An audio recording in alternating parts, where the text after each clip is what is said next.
Mémoire furtive, suite de l'épitaphe de 15 individus ne possédant pas de sépulture connue. Ceci est un bref historique de leur identité pour la région de Trois-Rivières. Suite 2. MF 5 pour mémoire furtive 5, coordonnées GPS en décimales 46.34.58.9, 72.54.04.37. Cristiano, le cuisinier, fut rompu sur le Chevalet à Trois-Rivières.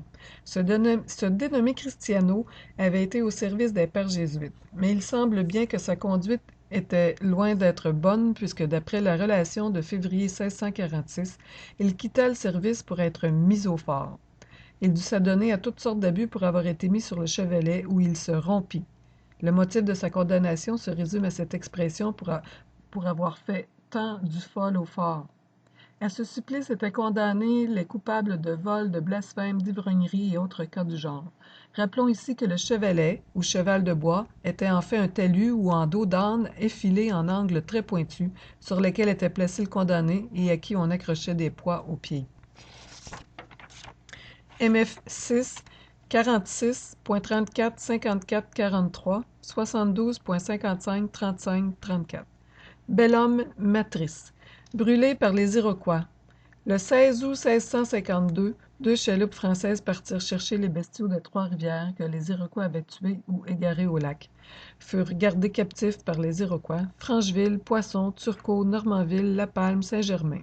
Furent tués l'Angoulmois, Des-Lauriers. Fut brûlé Matrice Bonhomme. MF 7, 46.34.50.02. 72.55.45.59. Caïto Emery, tué par les Iroquois, au Cap de la Madeleine. Emery Caïto était le fils de Laurent Caïto, l'époux de Madeleine Custeau. Il fut tué par les Iroquois le 2 juin 1653.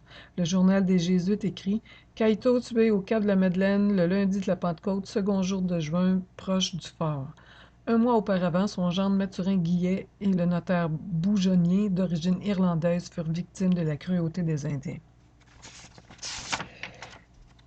MF 8, 46.35.14.23, 72.57.38.17. Gouault Gaspard, clique dit Lafontaine, noyé avec 8 autres à Cap-à-l'Arbre. Voici ce que renferme le journal des Jésuites. 21 novembre 1646. Ce même jour arriva la nouvelle assurée du plus grand désastre qui fut encore arrivé au Canada, savoir la perte aux débris du Brigantin qui alloit de Québec aux Trois-Rivières, dans lequel estoit une bonne partie de ce qui estoit nécessaire pour le magasin et habitants des Trois-Rivières. Nous y perdîmes beaucoup, mais la principale perte fut de 9 hommes, dont l'un estoit à nous, nommé Gaspard Gouault de Potier, apothicaire, venu pour les Hurons. Fort bon garçon.